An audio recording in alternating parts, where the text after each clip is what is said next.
संभाजीनगरच्या फुलंब्रीमध्ये हुंड्यासाठी महिलेची छळवणूक करण्यात आली।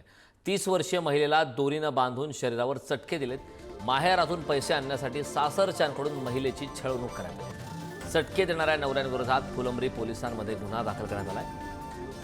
छत्रपती संभाजीनगर जिल्ह्यातील फुलंब्री तालुक्यात माहेरून पैसे घेऊन ये असं म्हणत 30 वर्षीय विवाहितेला घरात बांधून बेदम मारहाण करण्यात आली।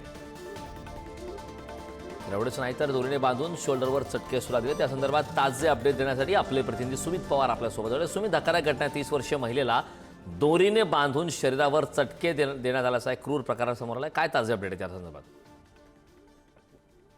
संभाजीनगर जिल्ह्यातील फुलंब्री तालुक्यात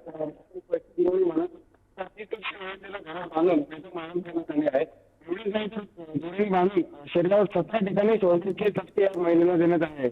लोकांकडून झालेल्या निर्दयी मारहाणीमध्ये गंभीर घटना फुलंब्री तालुक्यातील चौकावाडी या ठिकाणी घडली आहे। या प्रकरणी फुलंब्री पोलीस ठाण्यात गुन्हा दाखल करण्यात आला असून आदिम अब्दुल चौकावाडी आणि काही तांत्रिक अडचणीमुळे आपला सुमितशी संपर्क होत नाही, मात्र छत्रपती संभाजीनगरमधील ही घटना समोर आली।